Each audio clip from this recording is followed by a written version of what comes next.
Hello, everyone, and thank you very much for coming and listening to our webinar today on the SEC's new cybersecurity disclosure rule.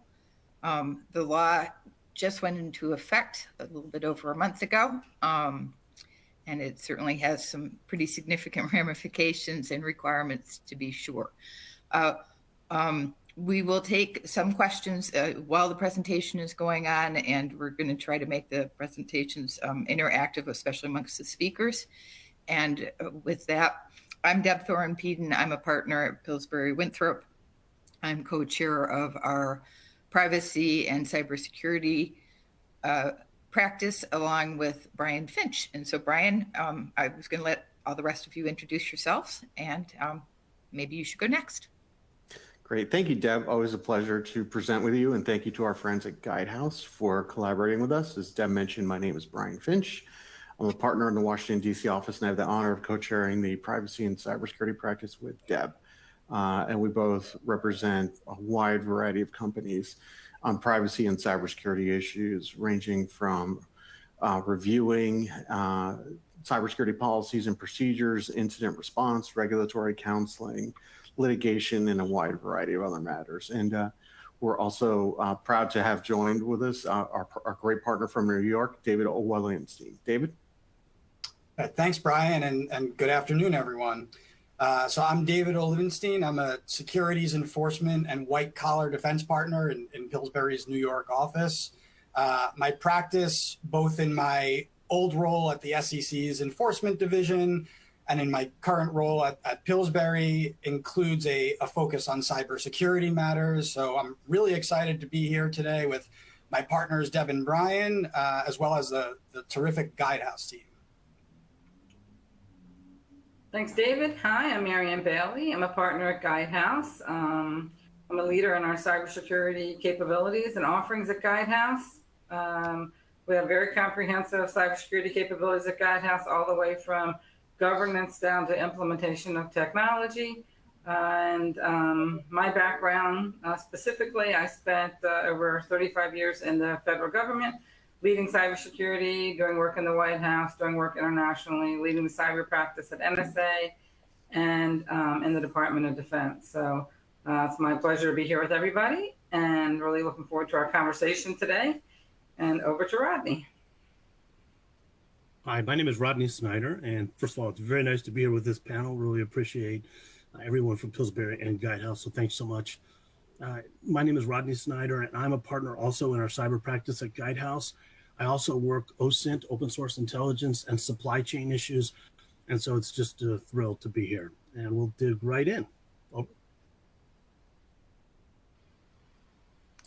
Great. And so what we're going to do today is first we have to establish an overview of today's cyber threat environment. If you're on this webcast, you know it generally, but we're going to present some interesting facts and a great overview that's going to help frame our discussion.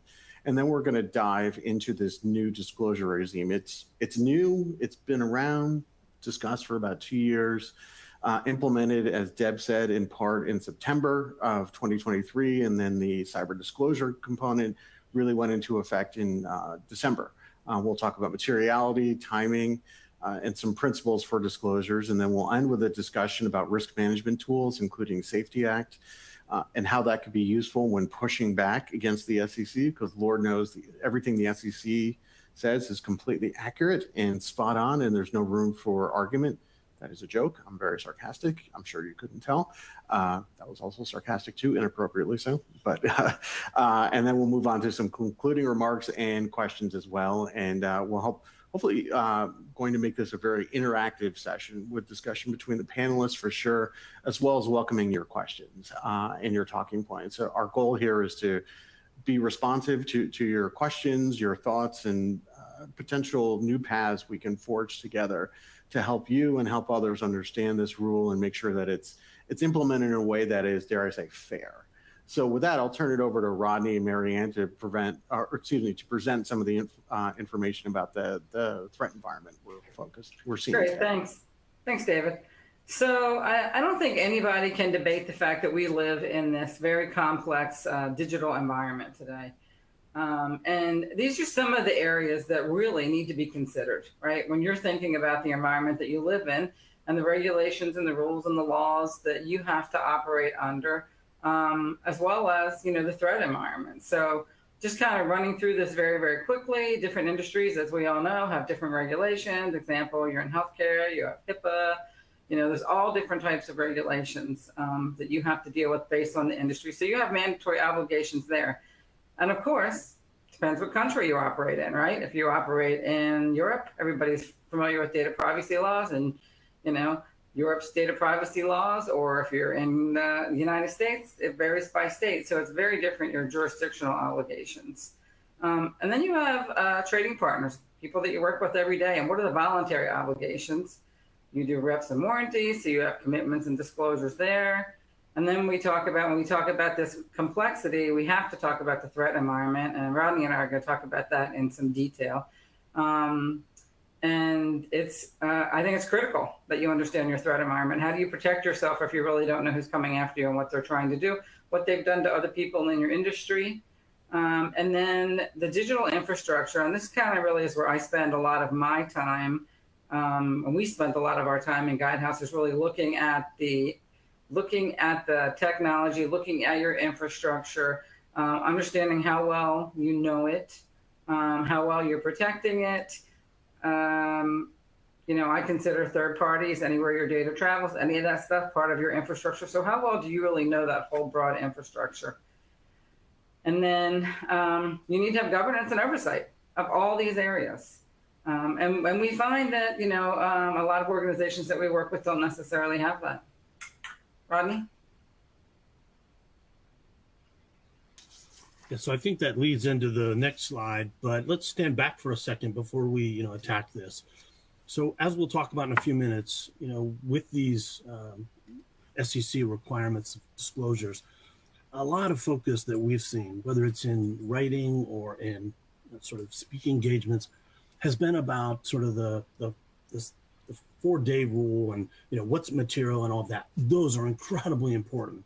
But, standing back to look at the forest for the trees, what we really advise all of our clients about, and we'll talk more about this in a few minutes, is to make sure that they have a program, a cybersecurity program and practices that's set up, and if they don't, to set it up, and then to make sure that they're in fact, following it. And the key is document, and then come back and document some more.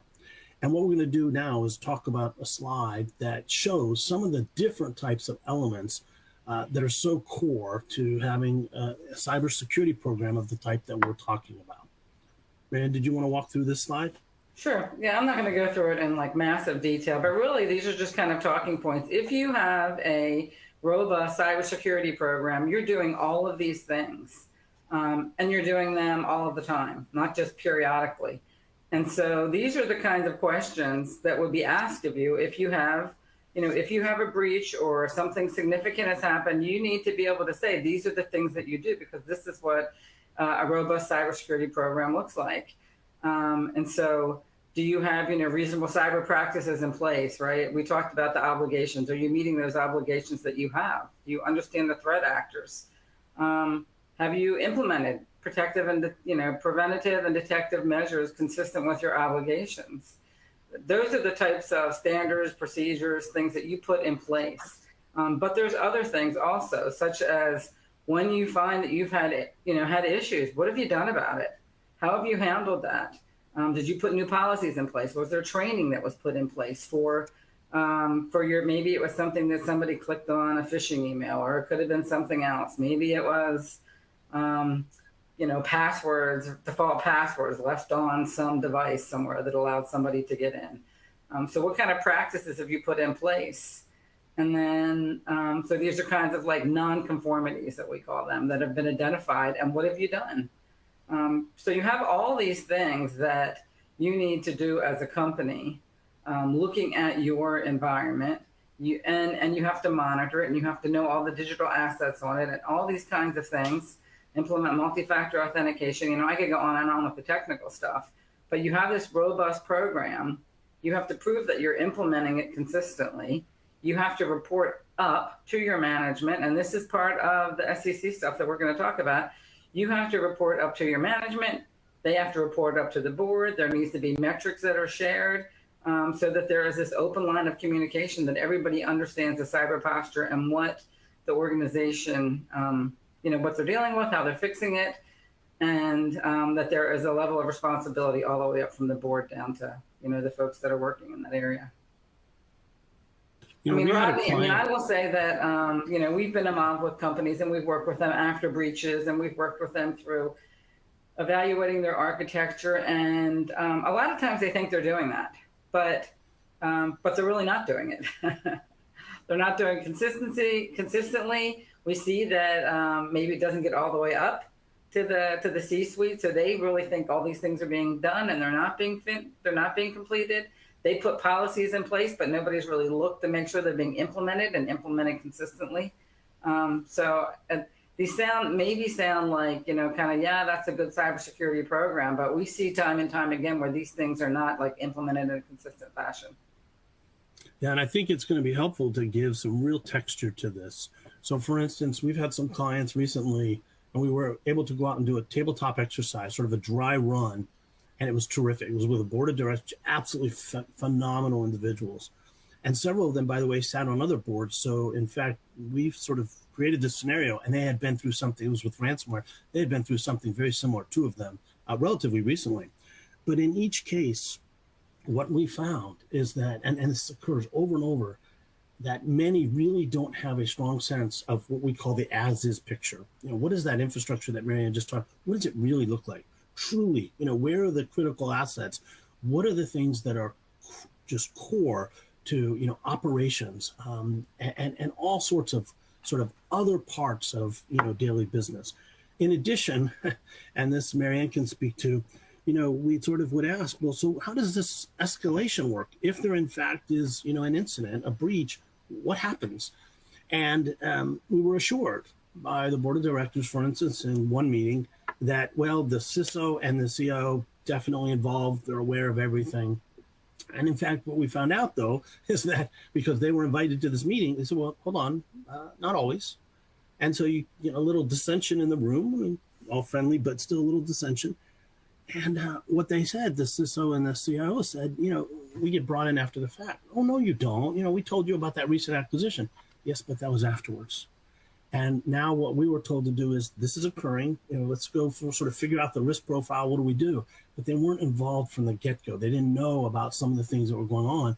And so all of a sudden it turned out to be a much riskier, from the cyber digital perspective, much riskier sort of situation than anybody had anticipated. And that's just one example of the many types of things that we come across, sort of literally all the time.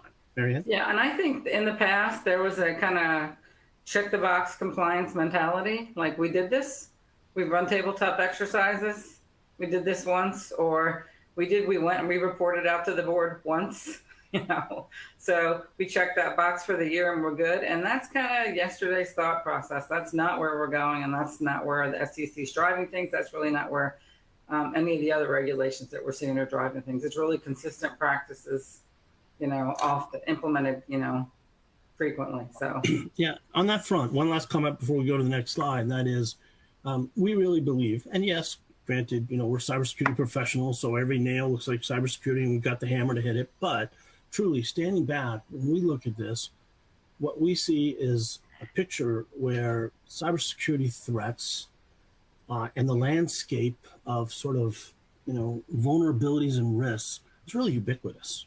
And in fact, I'm somebody who went back a long time ago and got my MBA. Nobody even mentioned cyber. Nobody ever talked about, we talked about capital and labor and investments and returns. And all those things.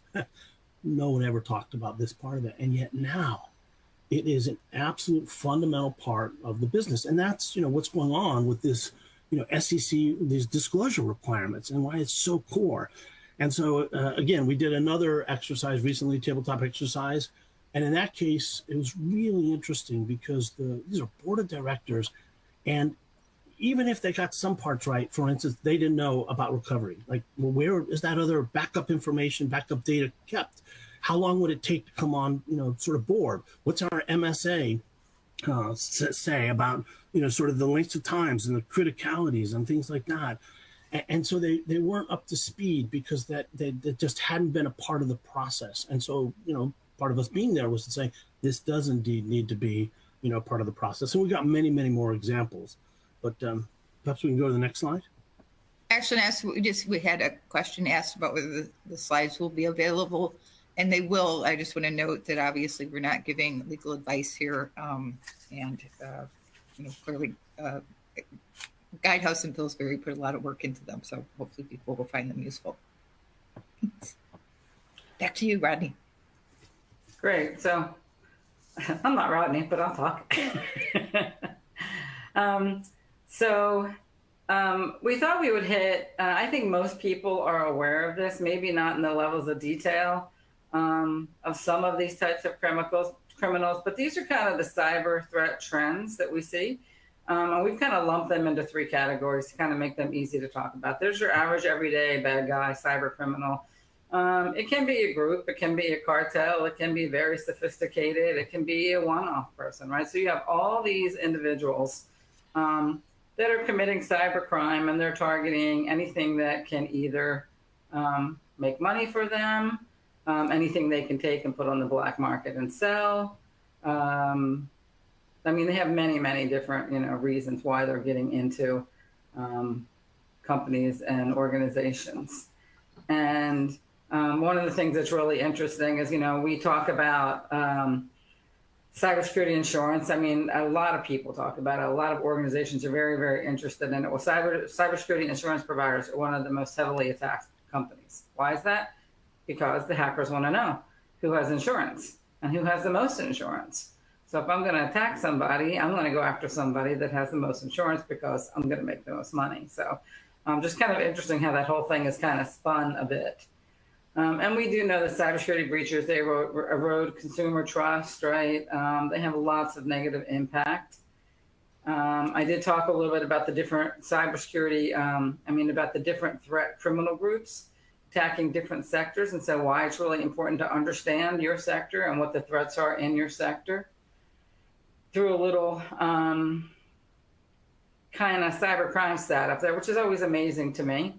It's a very, very lucrative business, right?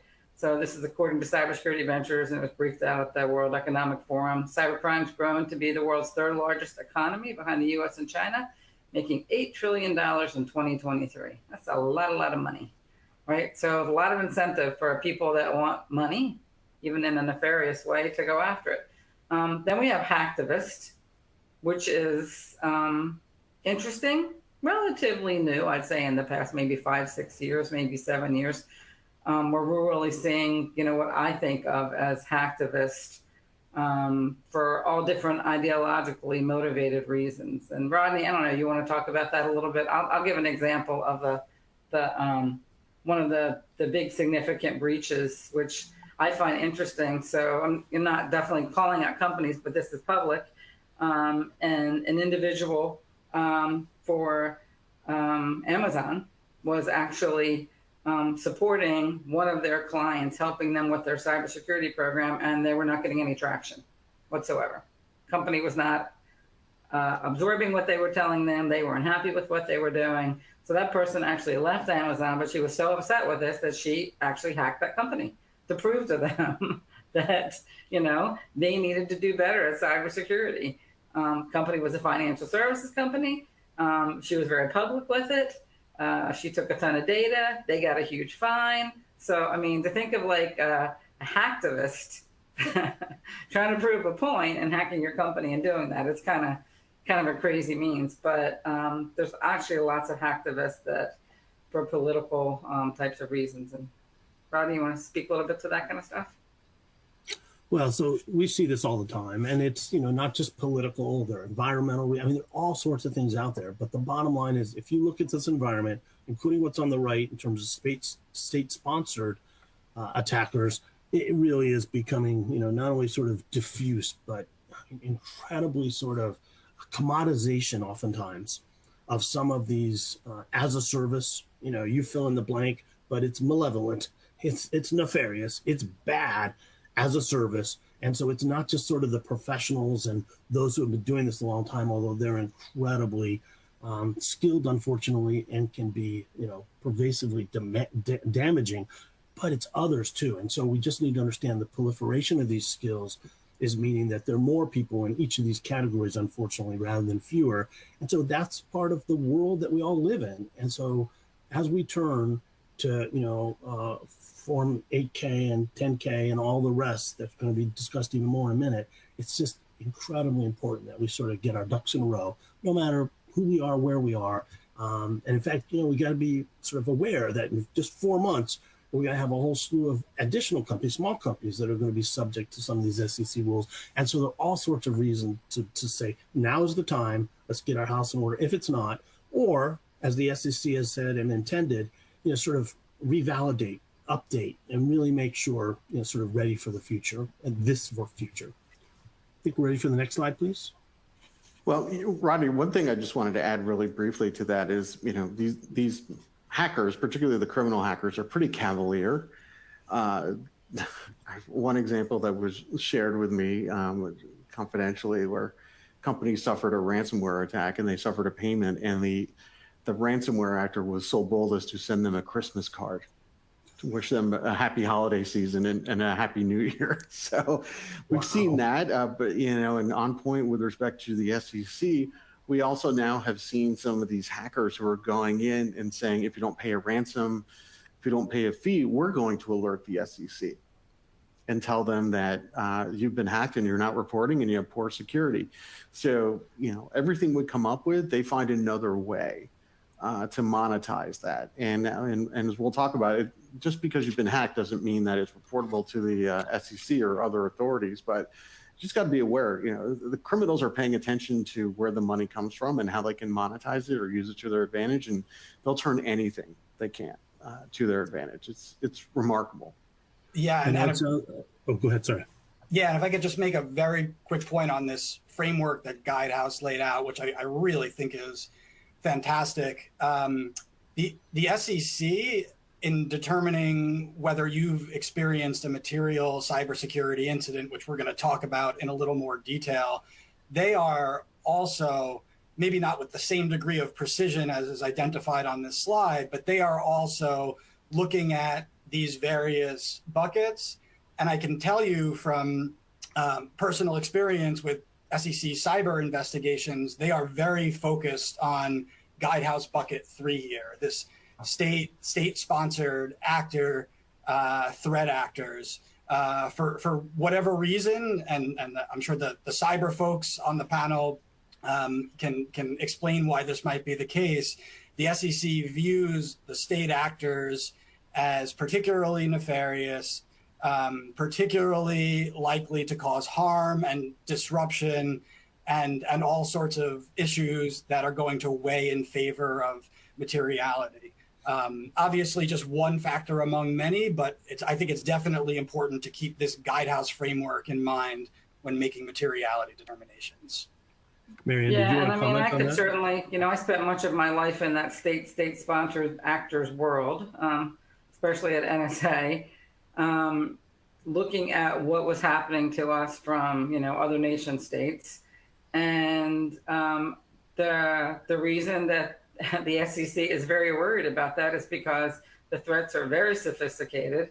They're going after things that we need for life in this country: water, power plants, energy. I mean, you think about it, it doesn't take much to wreak tremendous havoc in any of those areas. And so when you have nation states that are putting together or have put together plans and they work on this over decades, right, to be able to get into these areas that are, critical to our life, obviously the government's going to be very, very worried about it, and they're going to have eyes on it. And that's why, you see so much more emphasis all the time on protecting our infrastructure, protecting our organizations, our companies, our government agencies, all of that. It's frightening to me, and they're very stealthy, very good, very stealthy, very sophisticated, and they're not necessarily, in it for the money. maybe eventually, right? Like world dominance kind of a thing. And I know that sounds kind of crazy, but they're not really in it for the money. They're really in it for other things, for disruption, for wreaking havoc with our democracy. I mean, we're in an election year. You're going to see lots of stuff. I think you're going to see lots of stuff. We did the last time. We're going to see it this time, and so it's just becoming more sophisticated and more pervasive.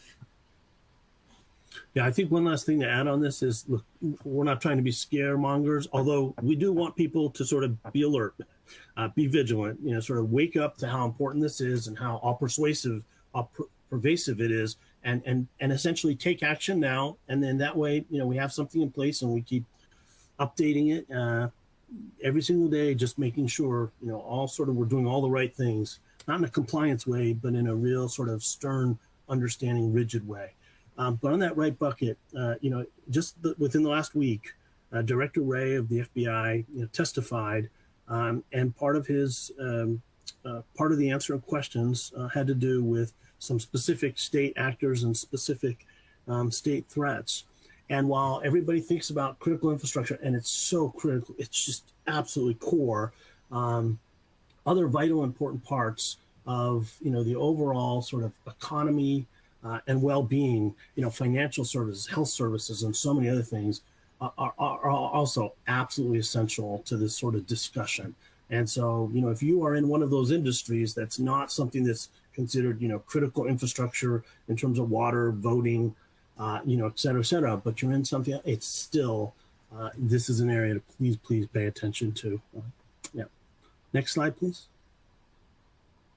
And as we go through this, I just want to note we've got a couple more questions just for us to address at your convenience. One is how companies should consider or address remote work security policies in light of these new SEC reporting rules. I recognize it's not necessarily something to be answered at this slide, but as we go through it, we need to pay attention to that.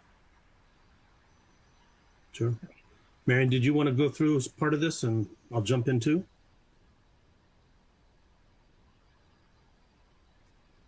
I think you may be on mute.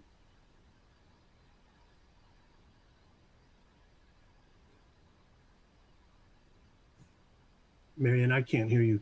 I don't know if others can. Rodney, do you want to start with it, and then it's Marion? Sure. I'll jump in, Marion. I'm sorry, I was talking. There you I are. was muted. There you go. I apologize. Okay. No, go ahead, please. So I was actually going to answer that one question and then jump into the slide. So, and it was about remote work security policies in lieu of these SEC reporting rules. One of the things that we always talk about is the entire infrastructure and all of the devices on it and your policies and how do you protect your data? How do you protect your infrastructure? And so remote work, somebody working somewhere else in your company environment, that's part of your boundary, and you need to really look at that and you need to protect that just as if they're sitting in your building. So it's just something you need to, they have to authenticate in. It has to should be a company laptop. You're protecting all the data, you're VPNing in, all kinds of things like that. There's rules around that.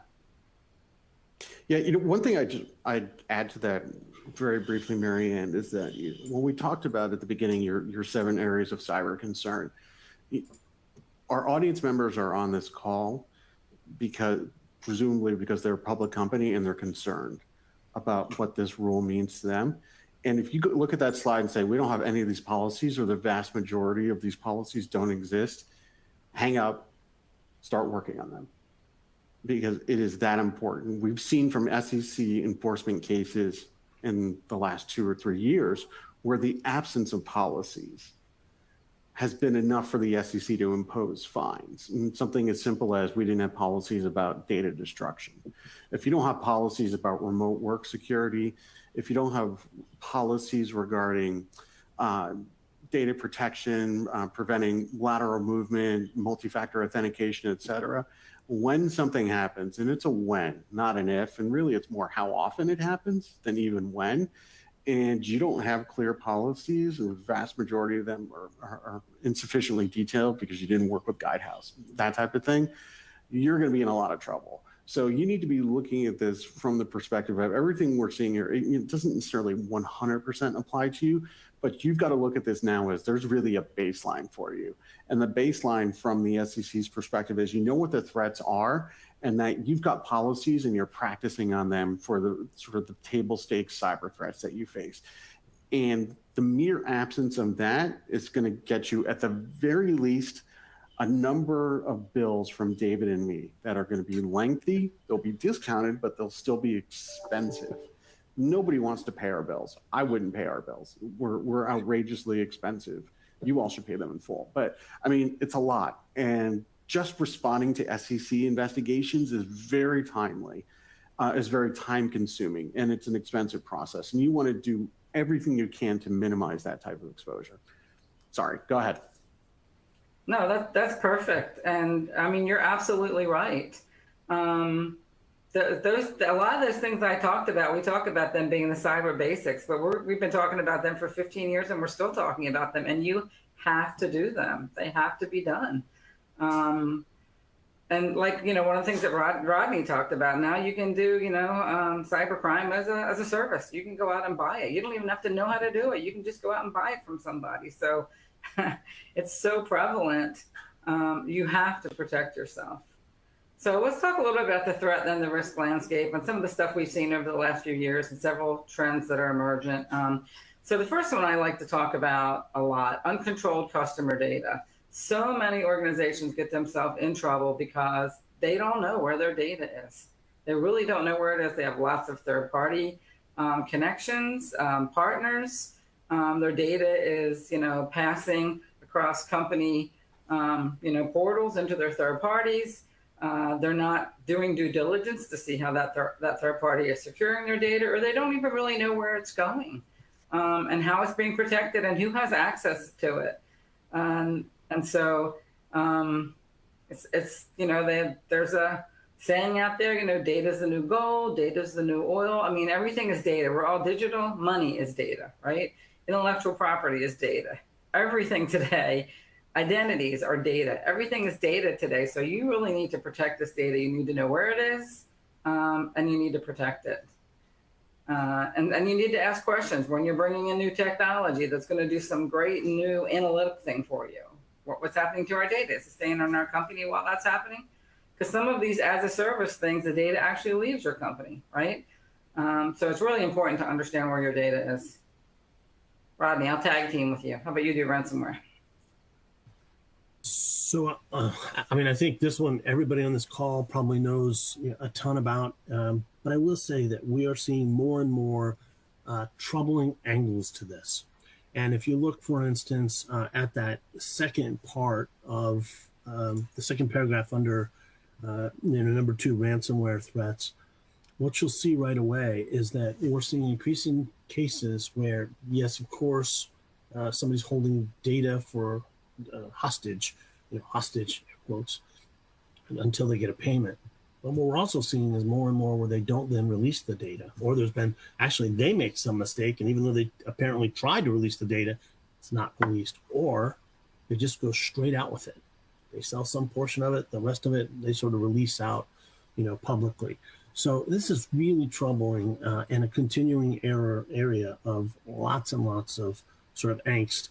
And in fact, again, it is something that we talk to clients about all the time, and especially sort of, and we'll turn to it a little more on the next slide, but just to sort of preview that, the escalation, the decision-making processes that are associated with any sort of attack, breach, but especially those involving ransomware. And, do you pay, how do you pay, when, who, where, all those things. And what we see is that, and from my own personal perspective, I'll just tell you that one of the frustrations I have with cybersecurity insurance is I think some are using it as a crutch now. We'll just let it go to insurance. Well, as long as we checked all the boxes, they'll pay, we're good to go. And I feel like that might be a little bit of a letdown in terms of how they then keep up their guard on cybersecurity. Maybe that's not true, but it seems that we're sort of heading in that direction. You'll never leave your house unlocked just because you live in a neighborhood and you have insurance. You still want to lock it. Well, it's the same thing with cybersecurity and insurance. But the reason I mention this is because in ransomware, I think we really want to see more and more sort of clarity on, okay, an event occurs. Who gets notified? And I mean who, like to the person. And what happens then? And what happens then? And you walk it through, and who's making the decisions, and all of the rest. So really an incredibly important area. And all of this, even if it doesn't sound like it, comes within the context of these new SEC disclosure rules as well. And again, not just the 48-hour Form 8K, but also 10K and other things that we'll talk about shortly. Marianne? And I'm going to go through the rest of these pretty quickly because I'm just checking time and I want to make sure we actually get to some of the other parts of our presentation. So breakout time, just an interesting kind of stat for you. This is from the time a cyber actor gets into your environment to the time they move laterally. If you can stop them the minute they get into your environment, you catch them and you keep them from doing anything else, much easier to respond. If they get lateral movement and they're going in and they're compromising servers and they're doing all kinds of other things, it's very hard for you to remediate them. 84 minutes, the average time it takes them from when they initially get in to they start moving and they actually start wreaking havoc. And that should be your goal, to try to respond to their incident in 84 minutes. Kind of challenging. Access brokers, and we talked a little bit about this. Lots of people are selling it, right? They just go in and they find a threat, they find a vulnerability, they find something, and they just go out there and they put it on the web, they put it on the dark web, and they sell it. And that's all they're interested in doing. Malware, just like you would imagine, all of our positive, good technology is getting sophisticated. Well, so is, so is the malicious software, and the malicious behavior is getting much more sophisticated. And where in days of past, a cyber adversary would drop malware on your device, malware would run and do stuff. Now they're just much more interactive, and they see what the response is, they move here, they try something else. And then I've talked quite a bit about third parties already, so I'm really not going to hit that, but they are part of your infrastructure and they're part of your environment. So don't forget about, what they're doing, and you are responsible, and you will be legally responsible if you provide data to them for how they're protecting it, what they're doing. Well, in fact, I am going to jump in here and just foot stomp this point. Look, I work on supply chain issues. We work on third-party issues. And what we see all the time are increasing cases of, we've done nicely, but our third parties are somehow vulnerable, don't have these processes and procedures and decision-making trees in place. In fact, we're dealing with a client right now who's in a situation where they've done fine, but they had a major supplier, major third party, that indeed got breached. And so now, sort of this client, our client, is the one trying to figure out, okay, what do I have to do in terms of notifications? What do I have to do in terms of this, that, the other? And so it's very complicated. And in fact, most people that I've sort of seen, talk to about these SEC rules all focus on public companies, publicly listed companies, for obvious reasons. Please don't forget that many of those companies have third-party suppliers and others somewhere in that infrastructure Marianne talked about, that whether they're public or private, nevertheless may not have the same cybersecurity. And this is an important element of getting sort of that, what I talked about earlier, that cybersecurity house in order. So stop there. Next slide. Yeah, and it's critical to note that you may have to disclose that that third party has had an issue. The SEC explicitly noted that in the final rule, that if there's a third party issue, and even if they reported it, you may have to report it too as a vulnerability. And don't forget as well that, we've all read stories, for instance, I won't say a specific device, but someone issues a software update for the operating system of your phone and it causes problems with your phones. Even those types of accidents, if they're going to impact materially your operations or your company, that has to be disclosed as well. So I think it's really critical, because we've been talking a lot about cyber threats, which is obviously where most of these threats are going to come from. But this is like any other technology. If it's going to cause financial, reputational, operational impacts on your company, if there's a technology issue, that potentially is disclosable. Okay, so why don't we get into the 8th slide and maybe move through this one quickly so we can get to the rest of them as well. Absolutely. So, I've kind of hit this, and a lot of the SE ruling, it goes into oversight and governance and what's reported up. And so these are kind of the key tenets for what you should be doing, incorporating it as a key tenet of board governance and committee charters, make sure they understand the responsibilities, right? Monitor cyber resilience, understand the cyber risk programs, rethink the board's cyber oversight allocation. You're seeing a lot of stuff come out about this today, that they want cyber expertise on boards everywhere. Ensure that your organizational design supports cyber risk mitigation, and then constantly review the testing of your controls and reporting requirements around cybersecurity. So really just best practices. Document. Right. And transparency up the chain.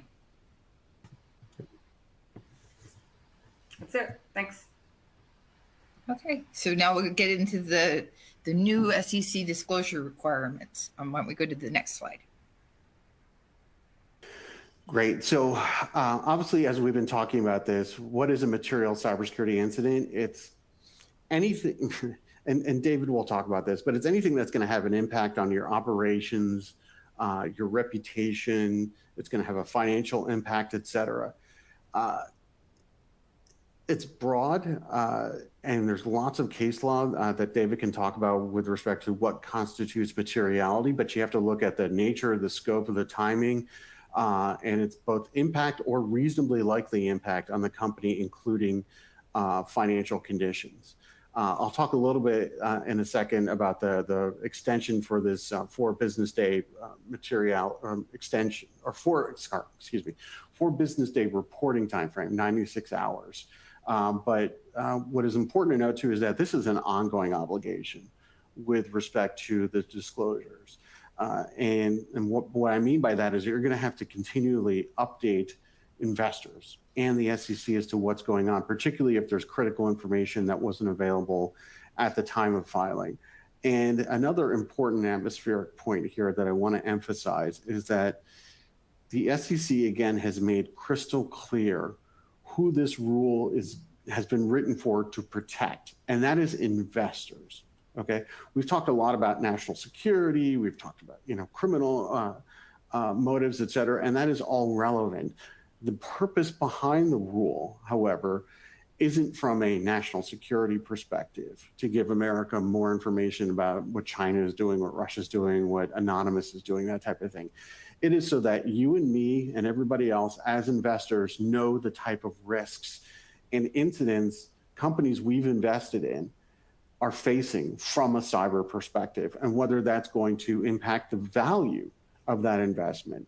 That is what is motivating this, and that is what you, as someone who has to understand and implement this rule requirement, that's what you need to think about. And you need to think about it in the general context of saying, like, if you have an industrial accident, or you have debt whose interest is ballooning, you're losing investors, the product isn't developing the way you thought, et cetera, and that's a material issue, you have to think about, well, okay, what's the cyber element here? How would we react if the cause wasn't just financial conditions, but it was cyber?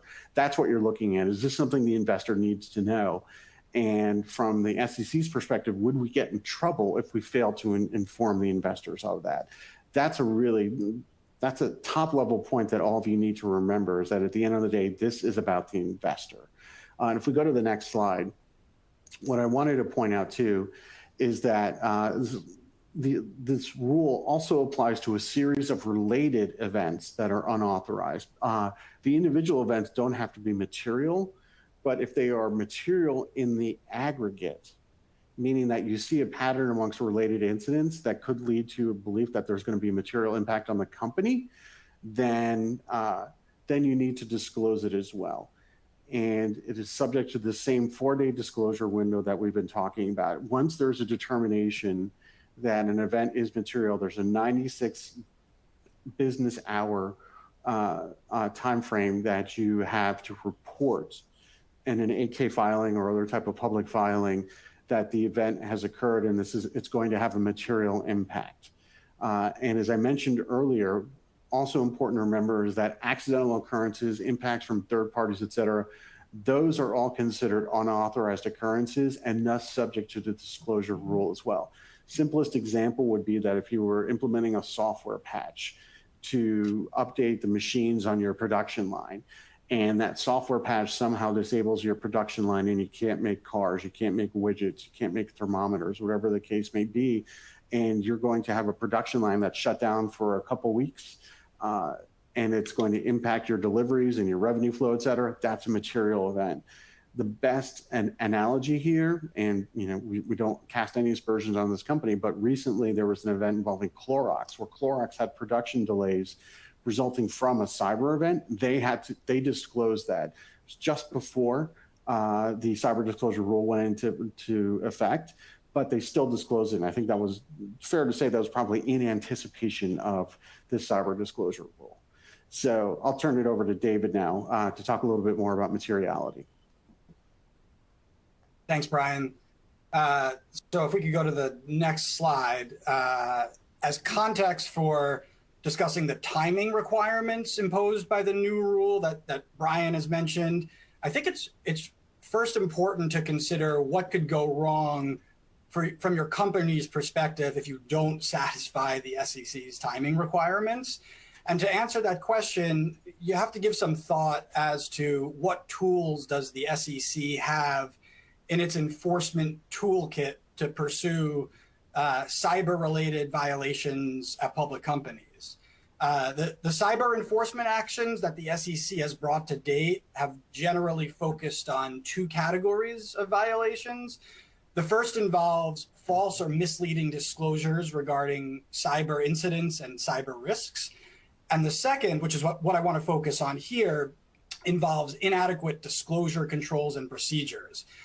Disclosure controls and procedures refers to a set of processes that public companies are required to have in place to ensure that when a company experiences an event or has information that might be disclosable, those processes ensure that the information flows up the corporate ladder so that the folks who are responsible for making disclosure decisions, whether it's management or the board, they have all the information necessary to do so, and to do so in accordance with the timing requirements imposed by the SEC's rules. And the disclosure controls and procedures do explicitly incorporate those timing requirements. So if the SEC concludes that you delayed unreasonably in making a materiality determination, or that you didn't meet this 4-day requirement, you can wind up being charged with disclosure control provisions violations. So you definitely want to make sure. Yeah, I just wanted to echo like what you said there. For business days, when you're in the middle of some type of an incident, is nothing. It goes fast. You're scrambling. You're trying to figure out what the heck is going on. What did they do? It is not the time to figure out how do we convene decision makers, who needs to be involved, how do we run through this? I mean, this is why I was like saying all of these things need to be practiced well ahead of time. So when this does happen, which we talked about, you're ready, right? And you can handle it. Yeah, and so I think that's exactly right. You want to practice ahead of time, and also you want to have the relevant processes in place ahead of time. And I think, look, we all know what 4 business days means. We can all calculate 4 business days, but this without unreasonable delay standard, it's a lot more vague, and it provides the SEC staff with significant discretion in determining whether you have satisfied that requirement. And I think when making that determination, the SEC staff is going to consider how quickly were decision makers convened. If it's the board that's the relevant decision makers, how quickly did you get them in a room or a virtual room? Did the company comply with internal policies? Did the company do the sort of practice that Marianne is referencing in advance to make sure everything's going to run smoothly? Things like the speed of your incident response investigation and things of that nature. So it's important to get ahead of all of this now. If we can go to the next slide. So as Brian mentioned, one of the hardest decisions that companies need to make when applying the new rules is determining whether you've experienced a material cybersecurity incident. And I'm going to start by just going over the general definition of materiality, and then I want to spend a couple minutes drilling down on how we can apply that to cybersecurity matters. The main definition comes from a Supreme Court case, which essentially provides that information is material if it's important or significantly alters the total mix of information. I know the definition seems straightforward, but there's one common misconception that I want to talk about, which is that the information has to be so important that a shareholder is going to be inclined to make a purchase or sell based on that information. It doesn't actually have to rise to that level. It only has to be relevant to how an investor is going to be thinking about that particular security. So if you experience a cyber incident, you can't avoid making that disclosure because you think, well, the incident wasn't that bad that investors are just going to go out and dump all of their stock. As I think Brian mentioned earlier, the rule is designed to protect investors, so any doubts have to be resolved in favor of disclosures. I also want to emphasize here, because I think we probably have a mix of security folks and legal folks and compliance folks at the meeting, and this is an area where everybody just needs to collaborate and bring their respective areas of expertise to bear on the question, right? So we always tell people the CISO, of course, shouldn't be making materiality determinations, but the folks who are responsible for making those determinations should not be doing so without the CISO and other folks from the security team at the table. And that's because the SEC has repeatedly made clear that you can't make a proper materiality judgment without leveraging all relevant expertise. So now we want to just take that definition of materiality and start developing a framework for how to apply it in the cyber context. And when we advise clients on how to do that, the first thing we say is you need to think in terms of two buckets of information. The first is incident-specific factors, which includes every aspect of a breach and the potential harm. What are the ramifications? And the second bucket includes company-specific factors. So what are the aspects of your company or your industry or your sector that may render a specific incident more or less significant? And again, as we've been stressing throughout the panel, you really do want to try to identify all of these items in advance in light of the time frames that are imposed for making these decisions. When the SEC is analyzing cyber incidents and how companies respond, I think they're going to be looking at it through the same lens. I mentioned earlier that the SEC staff is very focused on sophisticated and persistent nation state actors. So that's definitely something to keep in mind, even if the harm is quite minimal. And one final point on this slide, because there's so many factors that you have to consider when conducting a materiality analysis, there's just no one size fits all. If we could go to the next slide, please, and I'll try to move a little more quickly. In adopting the new rule, the SEC stressed that in the context of cyber events, materiality goes way beyond assessing financial condition or results of operations. You must consider qualitative factors like reputational harm and impact on key relationships. Brian mentioned there's no exceptions for incidents that occur on third-party systems because the relevant question is, what is the impact on you? And the last thing that I want to point out here before moving to the next slide is that when making materiality determinations, you need to consider whether enforcement authorities might be interested in probing your security and the likelihood of litigation, because that's going to be part of the all-in costs of a cyber breach. Just really quickly on the next slide, and then I'll throw it back to Brian. One other topic that we wanted to touch on separate from disclosures of incidents is the requirement to disclose your risk management strategy related to cyber. Two main requirements here. The first is to disclose your processes to assess, identify, and manage material events. And the second is to describe whether any risks have, or even risks that are reasonably likely to have, materially impacted the company. It's worth noting that this is one area where the disclosure requirements were narrowed from the SEC's proposed rule. SEC received a lot of comments that extensive disclosures regarding prevention and detection activities could provide valuable information to threat actors. Obviously, something that we want to avoid. And since we're in February already, we've seen the first rounds of 10Ks that included disclosures here. Too soon to point out any real trends, but it seems like companies are being fairly streamlined in their disclosures, and definitely not providing the types of information that folks were concerned about would potentially cause harm. Jury is very much still out on whether these new disclosures are actually going to prove useful to investors. So we'll just have to wait and see. Back to you, Brian.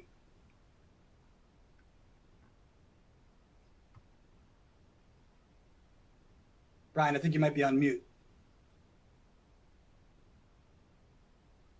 Sorry, I was on mute. Sorry about that. Yeah, if we go to the next slide, slide 16. Just one thing I wanted to point out briefly. I can't go through a presentation without mentioning the Safety Act, which some of you may be familiar with. Long story short, to use an SEC football analogy, we are on the SEC's home turf. It's a home game. It's Death Valley. It's, you know, the toughest place to play football, et cetera, because not only is it a hostile crowd, but there's hostile refs too, and officiating officials here. And because they're going to control the allegations, they're going to view the evidence and make a decision whether you cross the goal line, et cetera, or in this case, you had unreasonable or ineffective policies and procedures. A way to bring in sort of a neutral instant replay, I'm going to all the way with this football analogy, is to utilize something known as the Safety Act. It was created 20 years ago as a liability management program, and it's administered by the Department of Homeland Security. It's to limit liability following a terrorist or a cyber attack. But what's really relevant here is that it's a program administered by DHS and involves DHS reviewing and potentially approving and determining that your policies, procedures, technologies, et cetera, are effective and useful in combating cyber threats. So what I wanted to raise here is that when you're thinking about, well, how can I prove or how can I make myself better equipped to push back on the SEC? It's everything we've talked about before, having written policies, having them drafted by experts, having them contemporaneously documented as to why they were drafted in a certain way, that's all critical. But we can also potentially use the Safety Act program to bring forward your cybersecurity policies and procedures to DHS now for a twofold benefit. Number one, liability protections in case you get sued in civil court for damages following a cyber attack. But two, also saying, well, the Department of Homeland Security determined that our ransomware response policy or our data breach response policies or our perimeter defenses, our firewall programs, et cetera, were all effective in combating cyber threats. So why, SEC, are you now saying that they're ineffective? What's your evidence? What's your proof, et cetera? Can't say that it's a guaranteed win like it would be in civil litigation where you have this federal statutory defense saying these claims have to be thrown out. But it certainly is going to be powerful to have evidence from Homeland Security saying these programs were effective and useful. Going on to the next slide, just wanted to talk for a minute or two about the exceptions that are available. We've been talking a lot about this 96-hour, 4-business day window in which you have to disclose to investors through a public filing that a material cyber event has occurred. There is an exception that was included saying that if there's a national security or public safety interest, the SEC will allow for a series of 30-day delays. The Department of Justice is going to adjudicate this, at least on the first blush. And they have said, if we go to the next slide, here, what they basically said was, look, if disclosing would undermine remediation efforts for critical infrastructure, the attack method used a technique for which there is no widely known fix, or the attack hit sensitive government information and disclosing the attack would cause wider national security harm, the Justice Department will recommend that a 30-day disclosure delay be implemented and potentially beyond that as well. However, very critical to note, DOJ, SEC, and others have made it clear they don't expect this exception to be granted very often. In fact, it'll be rarely granted. And even if there are grounds for any one of these 3 bases, they will also look to see if a disclosure can be made in such a way that doesn't impact remediation efforts, doesn't impact disclosure of a cyber attack technique, doesn't impact sensitive government information. They will work with you, and the presumption and the leading, once again, is in favor of making some form of disclosure. Goes to what Marianne just said and what we've been saying the whole time. Have your process in place now to file an 8K. Also have your process in place to make that appeal. don't just think about it and, as you get it and say, what does this form say to request this delay? What do we have to put in there, et cetera? Have it be a part of your tabletop exercise. Have it be a part of your internal policies and procedures. Get ready to go as soon as you can in order to file one of these disclosure delays. So I will turn it back over now to the moderators, and we can get into some of the questions and some of the general discussion before we wrap up here. Yeah, and I know we're sort of at the end of the time of the presentation, but certainly if someone has questions, let us know, or even amongst our speakers, if you've got questions to ask each other, feel free for a couple of minutes. I will say going forward, clearly if somebody's got follow-up questions, and as I mentioned, the presentation will be made available. We may actually even be tape recording it. I believe we are, but that I'd want to confirm. But certainly, feel free to follow up with any of us if you've got some additional questions that come up beyond today as well. Hey, Brian, I just wanted to comment very quickly on your last slide. I had mentioned to you earlier that I was on that Vulnerability Equities Board in the White House, where we looked at these things prior to this ruling, right? And like you said, it was rare, like very, very rare. And the other thing people don't really understand is the first thing is it's got to be newly discovered and not publicly known, right? So if you've been attacked with something that has been in the wild for a while or that's already been disclosed, nobody's even going to look at those other three bullets, right? But it really is something that can't be patched, can't be fixed. I mean, it's something like that. So, and that's pretty rare. Yeah, and that's a great point. I'm glad you raised it, Marianne. And I think part of the discussion we'll want to proactively think about as well is how do you communicate that effectively to justice and other agencies and get them to understand that it is really brand new. Mitigation measures will take a while. And it's not just you saying that in order to get one of these 30-day disclosures, that it is in fact a problem that really disclosing it will cause problems throughout critical infrastructure, because that's where they focused on the water, energy, aviation, whatever the sector may be. So that's something you'll want to think about as well, and probably collaborate with people like Marianne and myself and others and how to effectively communicate that to decision makers. Right, and there are lots of agencies that sit on that board, and they all bring equities with them. So, I mean, there's very rich dialogue about, okay, now we know about this thing. Who has it? Where is it implemented? How long is it going to take us to get this patch? Working with the vendor, having them to push the patch out. It's all those kinds of things. And of course, everybody knows it's always a race from the time a vulnerability is discovered. Once it's announced, right? All the bad guys get it too, right? And then until everybody has it patched. So all those things are considered. The challenge is, of course, the Justice Department guidelines say they need to make that decision within that 96-hour window. So hopefully you can package that information up very quickly and get it to the right people so the group can make, and you have the experience with it, I don't, but hopefully it's something that can be done within 4 days in a really cohesive way. Well, in fact, Deb, the one thing I think we didn't mention were playbooks. And so I wanted to sort of put that on up to Marianne and David and just mention, do you want to say anything about playbooks? Because when you are down to the wire and you're moving and it's just so incredibly, everything's so fast, I think playbooks are critical. Over. And David, do you want to make any last remarks? I know we're a couple minutes over. He may be gone. I don't see him. Yeah. Okay. Yeah, I think David had to run to another event. So to another meeting. We know that feeling. Well, we just want to thank everyone so very much for listening in and attending this. Hopefully you found it helpful. And I certainly think our speakers are very knowledgeable in the area, but mostly we just appreciate your attending the webinar, and thank you so much. And again, if you got any questions, don't hesitate to reach out. And I guess with that today, thank you so much. And thank you so much to our speakers. Greatly appreciate it. Thanks, everybody. Thanks, everyone. Thanks, everyone. Bye-bye.